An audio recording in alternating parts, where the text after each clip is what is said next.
Bila shaka mpenzi mtazamaji, shukrani za dhati kwa kuungana nasi leo ikiwa ni tarehe 3 Julai mwaka 2026 na kusabahi popote pale ulipo na kukaribisha kwenye TV47 habari saa 5 ukiwa nami Chichi Josephine Kariuki. Karibu niweze kukutaarifu taarifa ambazo ziko kwenye meza yetu ya habari kwa takriban dakika 30 na baadaye nikupe mjadala. Karibu sana. Taarifa za TV47 saa 5 zinang'oa nanga. Shughuli za biashara zimeanza kurejea katika soko la Gikomba wiki mbili baada ya mkasa wa moto uliosababisha hasara kubwa kwa wafanyabiashara.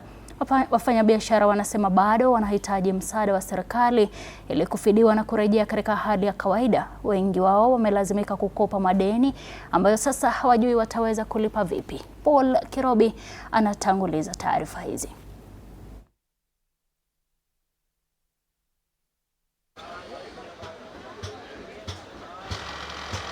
Baada ya mkasa wa moto kutokea katika soko la Gikomba wiki mbili zilizopita, shughuli za kawaida zimeanza kurejea, japo wenyeji wamejipata katika hali ngumu baada ya kupoteza mali ya maelfu ya pesa. Mama huyu kwa jina Mary Mugoro ni mshonaji wa nguo ambaye alipoteza mashini zake za kushona 5. Anatuambia hii siyo mara ya kwanza kwa soko hili kuchomeka. Mashini moja inakuaga ya 50k. Ni ya stima. Sasa zikiwa mashini 5 ni 250. Prasi sasa kazi, kuna mauzi, kuna masturu, kuna maguo hivyo. Kutokea kwa moto katika soko hili kumefanya wanabiashara wa soko la Gikomba kukosa kupata msaada wa kifedha. Wanabiashara wanasema kwamba kampuni za kutoa bima zimedinda kwa kuamua katika hali hii kutokana na mikasa ya moto kutokea kila mara. Hawatakagi sababu hii moto inakuja mara kwa mara. Sasa kwa saidi yao wanaona ni hasara. Msaa jaribu sana lakini walikataa. Hali hii imewalazimu wakope fedha kutoka kwa benki pamoja na marafiki ili waendeleze biashara na kuwalisha wanao. Walioandikwa hapa katika biashara hizi walilazimika kutoka eneo la Gikomba na kutafuta shughuli zingine za kufanya baada ya mikasa ya moto. Huyu ni Lucy Mwangi, amekuwa Gikomba tangu mwaka 2004 ambapo aliingia hapa kutafuta lishe ya wanawe, lakini kutokea kwa moto mara kwa mara kumefanya maisha yake kurudi nyuma kwa kiasi kikubwa. Hii hata sio yangu, ni kuomba nimeomba. Na hapo bereni nilikuwa na mashini 6. Kuna yenye ilichomeka hiyo 2012. Kuna yenye imechomeka 2017. Hapo mwezi wa 10. Zimekuja zikichomeka hivyo, kuchomeka. So pesa yenye mtu anapataga ukienda kukusanya kunachomeka unakuja kurudisha tena. Sasa biashara ilikuwa chini, kumechomeka. Hakuna kitu, watoto wako shule. Nilikuwa kumechomeka hata tumeshindwa kurudisha. Katika sehemu ya kuuza sare za wanafunzi, wanabiashara wameanza kujenga vibanda katika jitihada za kuendelea kusaka kipato. Kariuki Mwangi ni mkazi wa kutoka Kayole. Mkasa wa moto wa hivi majuzi umemfanya kuingia katika madeni ambayo hajui atalipa vipi. Kuna msaada wote tumepata. Kama ni loans, sijui tutafanyaje, sijui tutakuwa defaulters. Juu hata banks zenyewe hazielewi the way forward. Tuko hivyo, tumekuwa walala hoi. Mkasa wa moto katika soko la Gikomba mwaka 2026 mwezi Juni umesalia kuwa kidonda kubwa zaidi kwa wafanyabiashara ambao wamekuwa wakiathirika na moto katika soko hili katika kaunti ya Nairobi. Paul Kirobi, TV47, Gikomba, Nairobi. Shukran sana Paul Kirobi kwa taarifa hiyo. Kwingineko ni kwamba familia moja kutoka kijiji cha Muhondo katika wadi ya Bunyala Magharibi, eneo bunge la Budalangi, kaunti ya Busia, imesalia kwenye njia panda ya kushindwa kupata ama baada ya kushindwa kupata zaidi ya nusu milioni zinazohitajika kusafirisha mwili wa jamaa yao aliyefariki akiwa nchini Saudi Arabia. Familia hiyo sasa inahofia kuwa mwili wa marehemu Ann Shikuku huenda ukachomwa nchini Saudia iwapo hawataweza kupata fedha za kusafirisha hadi nchini kwa mazishi. Wakiongozwa na baba wa marehemu Emmanuel Shikuku, familia hiyo imewataka wahisani na serikali kuingilia kati ili kuwawezesha kumzika marehemu kwa kuzingatia tamaduni za Wanyala. Wakati huo huo, wanafamilia wameelezea kuwa kifo cha Ann mwenye umri wa miaka 30 ni pigo kubwa kwa familia kwa kuwa alikuwa mtegemezi mkuu. Hii msichana wangu Auma, Ani Auma Shikuku alitoka hapa miaka 2 huko nyuma. Alikuwa anarudi mwezi wa 8 mwaka huu. lakini kwa bahati mbaya akafariki huko akiwa huko Saudi Arabia. Huyu mtoto ndio kinga yetu, hakuna pesa, hakuna kitu yoyote. Ndiye alikuwa amesikilia boma, ndiye anatulisha. Kwanza kama mimi sina mtoto, nilikuwa nimetegemea tu yeye. Kiona hii nyumba Ani ndiye alikuwa anatuma pesa nikiendeleza. Tulistuka sana tukisikia Ani amekufa. Ani akugonjeka. Ani alikuwa ameenda kazini, akaanguka kazini, akakufa tu hapo hivyo tu. Wakiita ambulance, wakipeleka hosi, wakiweka oxygen, Ani alikuwa amesha kufa. Ombi langu, naomba tu serikali, tumelemewa, tumejaribu kama familia imesindikana. Serikali ingilie na watu wa foreign affairs watusaidie. Tuone vile mwili wa Ann naweza ingia Kenya. Huko walituambia tukikaa sana watachoma mwili. Walitupea muda yenye wametupea imeisha, imebakisha siku chache yenye walitupea inakaribia kuisha. Na kimila yetu kuchoma mwili tunafaa tuzike, tutakuwa tumejiletea shida kubwa sana kwa familia yetu. Kwingineko mtazamaji, ni kwamba wazee wa kaya wa jamii ya Mijikenda wamemkataa aliyekuwa waziri Chirao Ali Mwakwere kama msemaji wa jamii hiyo, wakisema kuwa ushirikiano wake na aliyekuwa naibu wa rais Rigathi Gachagua ni wa kibinafsi na hauwakilishi msimamo wa jamii. Wazee hao wamemshutumu Gachagua kwa kujaribu kuigawa jamii ya Mijikenda na kusisitiza kuwa wanaunga mkono utawala wa Rais William Ruto. Wamesema kiongozi yeyote anayetaka kushirikiana na jamii ya Mijikenda anapaswa kufanya hivyo kupitia wazee wa kaya, huku wakitaka kukutana na rais kujadili masuala muhimu yanayokabili ukanda wa Pwani. Makwere hatujamchagua kuwa msemaji wa Mijikenda, na sisi tunalani kitendo hicho cha Makwere kuwa msemaji wa Mijikenda.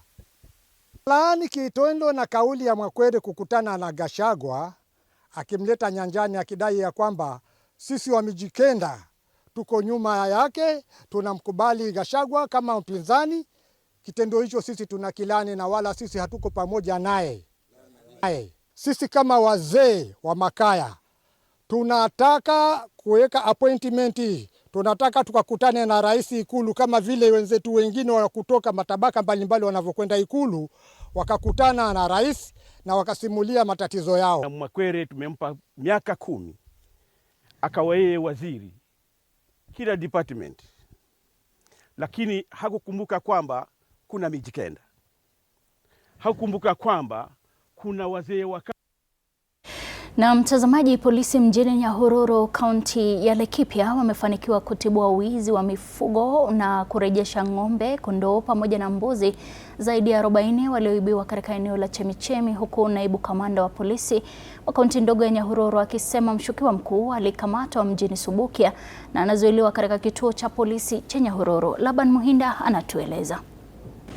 Wenyeji wa eneo la Chemichemi viungani mwa mji wa Nyahururu wanaishi kwa hofu kufuatia ongezeko la visa vya wizi wa mifugo, huku polisi wakifanikiwa kutibua wizi wa hivi punde na kurejesha ng'ombe 10, kondoo 32 pamoja na mbuzi walioibwa usiku wa kuamkia jana. Kumekuwa na kisa mingi ya wizi ya mifugo. Mimi mwenyewe mbuzi zangu ziliweza kuibwa mbuzi 47. Hata mimi nimeibiwa mbuzi 13. Na sijapata. Sasa ndio imefanya nikuja hapa juu nimesikia kuna mbuzi zimepatikana, nione kama nitapata zangu. Kwa mujibu wa naibu kamanda wa polisi kaunti ndogo ya Nyahururu Joseph Lemadeket, operesheni hiyo ilianzishwa baada ya polisi kupokea taarifa kutoka kwa wananchi kuhusu kuibiwa kwa kondoo 47. Salale location akatupigia simu ya kwamba iko boma, ameona iko kondoo. Na hapo ndio tukaelekea pale na tukapata kondoo pale. Mifugo hao walipatikana katika boma la mshukiwa kijijini Silale, lakini mshukiwa alifanikiwa kutoroka na baadaye kukamatwa mjini Subukia akiwa mafichoni. Simu yake ni kama anapatikana akielekea Nakuru pale Bahati. Ndio inaonyesha simu yake inaonekana akiwa ameelekea pande hiyo. Lemedeket amewaonya wanaojihusisha na uhalifu Nyahururu, akisema kuwa msako unaendelea na yeyote atakayehusishwa atachukuliwa hatua za kisheria. Laban Muhinda, TV47, Nyahururu. Shukran sana Laban. Tusanzoke hadi katika kaunti ya Nakuru ambapo maonyesho ya kilimo ya kitaifa katika kaunti ya Nakuru yameingia siku ya 3 huku Wakenya wakijitokeza kushuhudia. Kauli mbiu ikiwa kukuza kilimo kinachozingatia mabadiliko ya tabia nchi na biashara ili kuimarisha uchumi. Aidha, Rais William Ruto anatarajiwa kufika katika uwanja huo hii leo ili kufungua rasmi. Na kwa sasa tunaungana naye moja kwa moja Mike Chalo, mwandishi wetu kutoka Nakuru, atueleze hali ilivyo katika eneo hilo. Mike, iwapo unanipata, tueleze hali ni ipi na labda umesimama kwenye hema gani na maonyesho yanakaa vipi?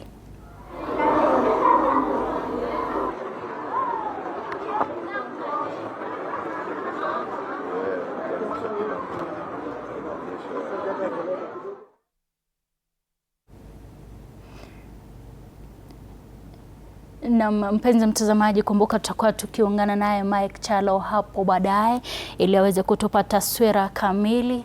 Labda tumeweza kupatana naye Mike Chalo. Mike, iwapo unanipata, tueleze hali ni ipi katika eneo hilo?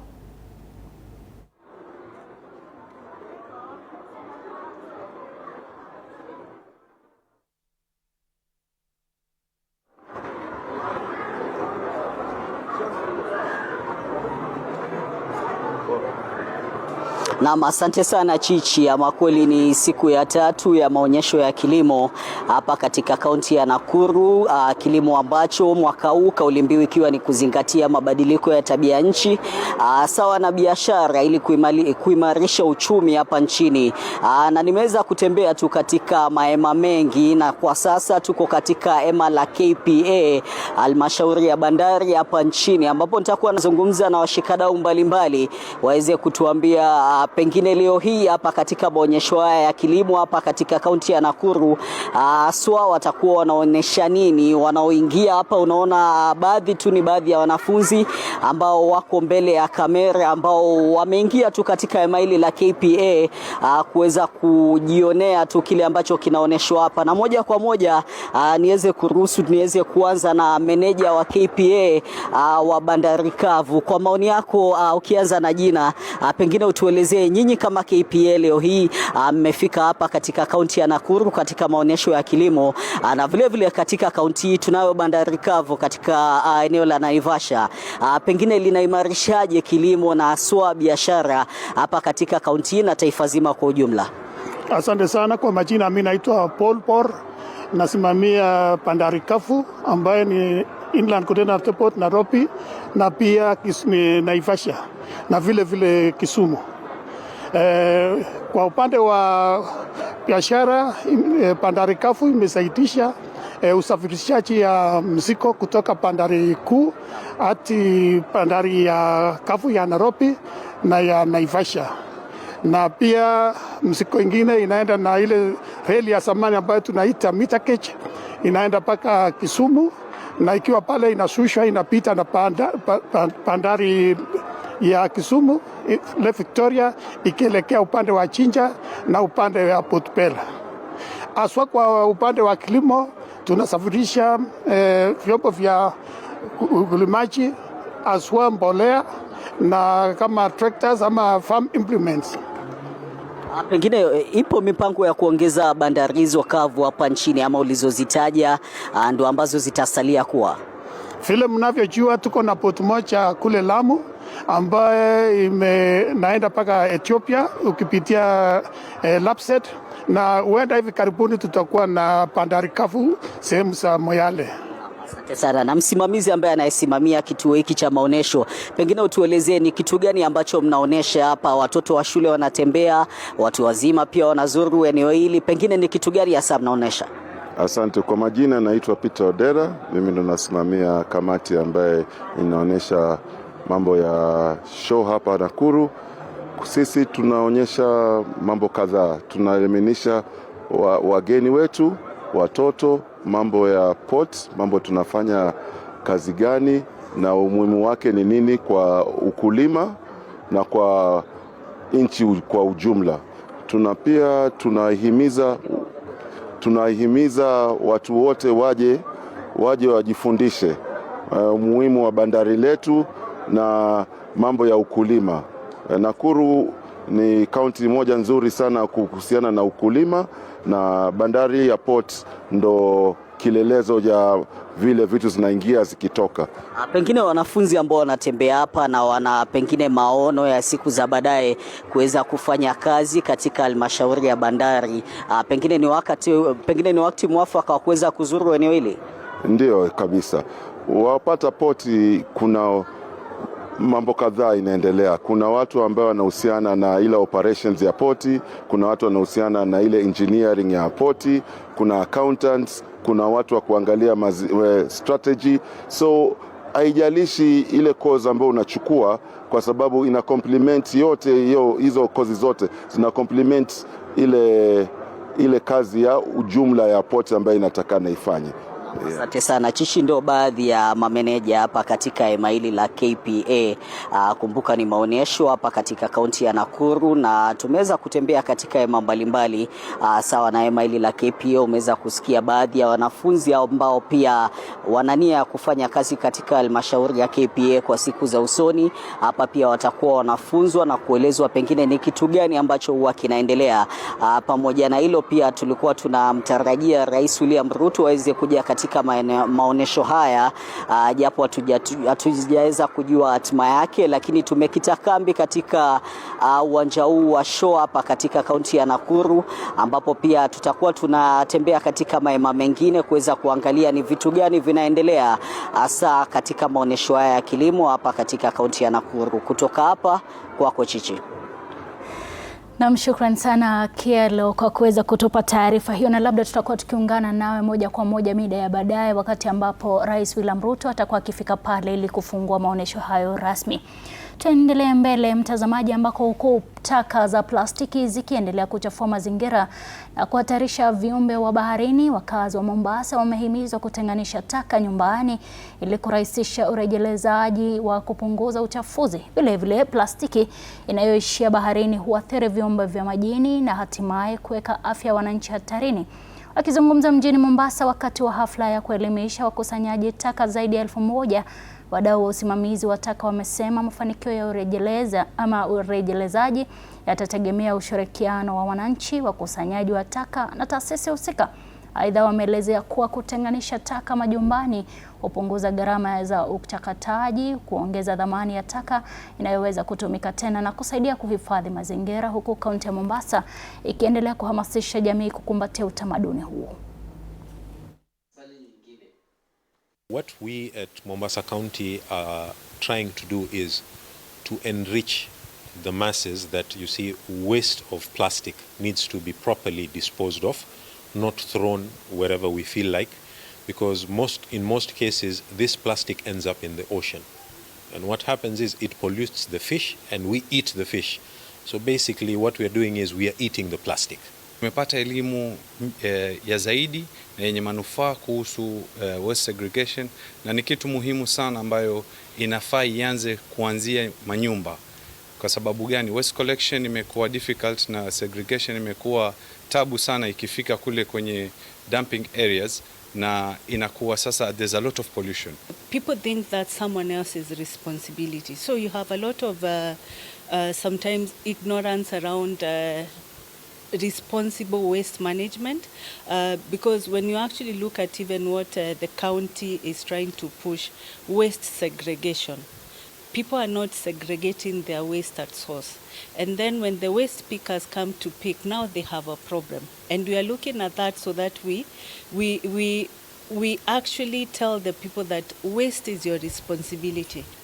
Tunapata kujua hizo kusegregate, kufanya hiyo sorting mahali pale, na at the end of the day hizo carton box zinakuwa tunapata kufanya mauzo mahali pale.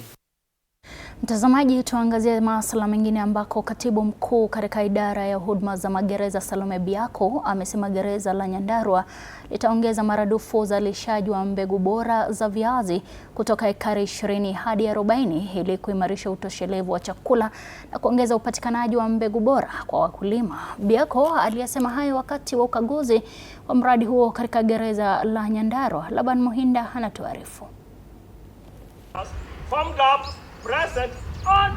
Kutoka kuwa kituo cha marekebisho hadi kuwa kitovu cha uzalishaji wa mbegu bora za viazi, gereza la Nyandarua sasa linapanua mradi wake wa kilimo unaolenga kuimarisha utoshelevu wa chakula nchini, kuwawezesha wakulima na kuwapa wafungwa ujuzi wa kilimo cha kisasa.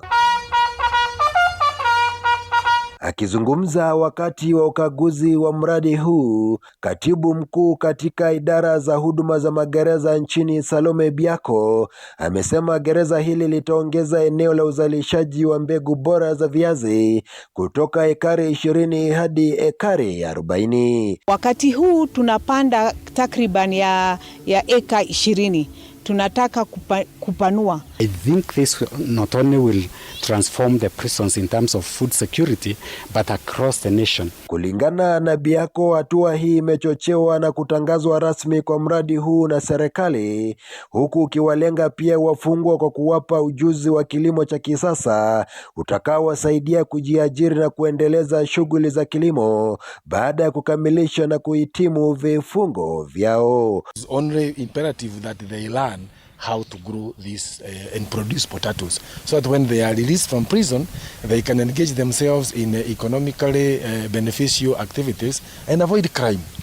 Prison, being the medium of correction, can pass on these skills to the inmates and also to support our farmers who really are losing a lot out of lack of quality seedlings. Inakuwa muhimu sana kwa rehabilitation programs za our inmates hapa na kule kwingine, manake this is our mandate is rehabilitation na correction, urekebishaji wa hao wafungwa ambao tuko nao. Mradi huu unatekelezwa kwa ushirikiano na shirika la maendeleo la kimataifa la Japan JICA pamoja na kituo cha kimataifa cha viazi CIP, hatua itakayowezesha magereza kuzalisha na kusambaza mbegu bora kwa wakulima, huku likiongeza uwezo wake wa kujitegemea kupitia kilimo. Laban Muhinda, TV47. Asante sana Laban. Kwingineko, teknolojia ya akili unde almaarufu AI inaendelea kubadili mfumo wa elimu duniani, huku wadau wakitoa wito kwa serikali kuipa kipaumbele kama nyenzo ya kuimarisha ubunifu na kukuza ujuzi wa kisasa. Akizungumza katika kongamano la EdTech Innovators Summit lililoandaliwa na ubalozi wa Marekani kwa ushirikiano na Tufunzeni, walisema matumizi ya AI yanaweza kuboresha uelewa wa teknolojia na kuandaa vijana kwa ajira za siku zijazo. Aidha, walisisitiza umuhimu wa kuwashirikisha vijana kikamilifu katika maendeleo ya teknolojia hiyo ili kupunguza fursa mpya za ajira na kukuza uchumi wa kidijitali. Kenya is in a period of transition right now. They're changing the curriculum in the schools and they're incorporating more ed tech, and it's becoming the tech hub of Africa and one of the tech hubs of the world. And it's really important for us to collaborate together and for us to work together to bring technology into the future. Have had to change the way we think when we think about learning, to change the way we think when we think about facilitation of learning, to change when we think about how the content we prepare and package for our students is presented to them. Participants have carried home one practical idea, one partnership, and one thing they're going to do when they leave this place, in their organizations and in their schools. We're very grateful for the US Embassy for sponsoring this event. We hope that the conversations that have started today will not just be a one-off, but they're going to influence policy. They're going to make sure that even in the classrooms in this country, these changes are seen.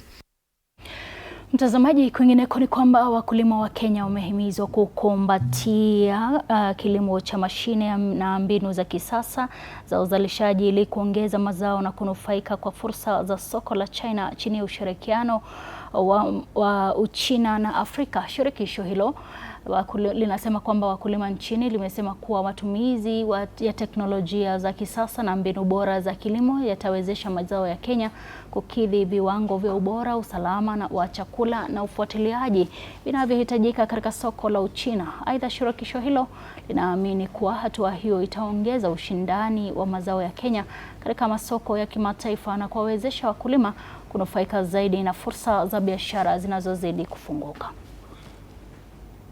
Move from the old way of farming to the modern way of farming, deploying this mechanized technology in terms of value addition, they are there. In terms of even good production systems, they are there. So we would want to borrow from them a leaf because they are far much ahead of Kenya. For cooperator with Kenya company and Kenya businessman, for our exhibition, we are thinking before always thinking to sell something to Africa. Now, because of China opened the door to Africa markets, we give the zero tax for all the products from Africa. So this time also we bring some Chinese company. They are interested to buy the product from Kenya. Na kama njia mojawapo ya kupambana na mabadiliko ya hali ya anga ambayo mara nyingi huathiri uzalishaji wa chakula cha kutosha nchini, shirika la utafiti kwenye kilimo cha KALRO limezindua aina ya maharagwe na viazi vitamu vinavyodaiwa kustahimili mabadiliko ya hali ya anga nchini. Mkurugenzi wa mimea kwenye shirika hilo, Benjamin Kivuva, amesema uzinduzi wa mimea hiyo kwenye kilimo sasa huenda ikasaidia taifa kuafikia malengo ya utoshelevu wa chakula cha kutosha, hasa nyakati hizi ambapo taifa linashuhudia changamoto kwenye mabadiliko ya hali ya anga. Ni mpango unaodaiwa pia kuboresha lishe bora kwa wananchi, hasa kupitia protini zinazoambatana na vyakula hivyo ambavyo vimefanyiwa utafiti wa kutosha. These varieties are broad and adapted. It can grow across various parts of this country, all the way to eastern, western, and so the demand is very high. And you see, because of climate weather changes, we encounter erratic rainfall, droughts, and then we end up losing our very important seed, the orange generation seed in the field. So you can see now, if we are enabled, like if we are enabled by this ball, we are not going to lose any of our orange generation seed. So now the process of seed production will be continuous, and that means we'll meet a greater part of this demand of quality seed by farmers. And the idea really was to try and focus on how do we look at what is missing in the diet of the community we are working with. And based on that, find out which partners can actually be able to fill in that gap. And that's where Harvest Plus came in, working in partnership with KALRO to be able to produce the iron-rich beans, because we realized protein was a major constraint. We can't be eating meat all the time, but beans produce high levels of content of protein, and that's how the beans production came in.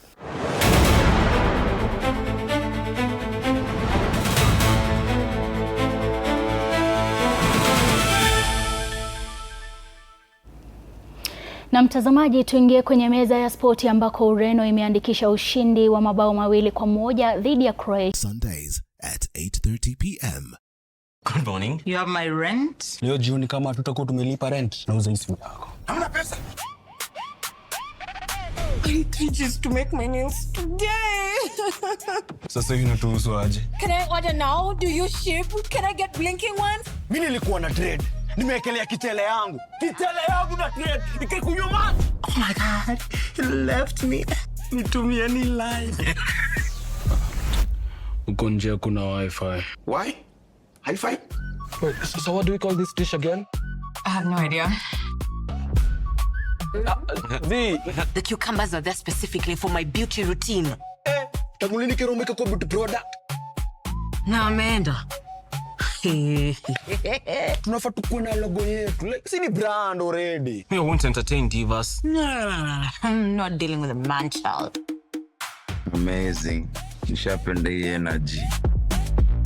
Sundays at 8:30 p.m. on TV47. Saturday at 8:30 p.m. My father used to tell me that our hotel is the home for travelers. I guess I forgot that. Recently, it's been more of a mirror of my own ambition. We might fail. We will probably fail, but not for a lack of trying. So for the last time, and the first time, welcome to Connect In, the best experience in Eastern Central Africa and its environs. Saturday at 8:30 p.m. on TV47. Wednesdays at 8:30 p.m. This is a very serious place. I see that. Surely. Hey, nyumba. This is the place. Just for a few days. Rule number 2. Kwani Google inajua maisha yangu wewe? That's my seat. It's a chair. It was hers. You're new here? Yes. You learned the rhythm. This place is run by structure. Structure. It is a system, ni venye tu ni system haisikizi. And what happens if something you haven't chosen enters your day? I remove it. That's not always going to be possible here. Then you are going to have a problem. Noted. What are you planning? To escape from a resort? This is not a resort, my friend. This is a storage. Wednesdays at 8:30 p.m. on TV47. Na mtazamaji, taarifa hizo za spoti zinatupeleka kwenye mapumziko mafupi tu, lakini usiondoke, maana nitakuwa nikirejea na mjadala kuhusiana na vijana na uongozi wa kesho, ambapo nitakuwa na wageni ambao washafika ili kunisaidia kuangazia masuala haya ambayo ni kuhusiana na uongozi wa vijana. Hivyo basi usiondoke, maana nitakuwa nikirejea baada ya muda usiokuwa mrefu.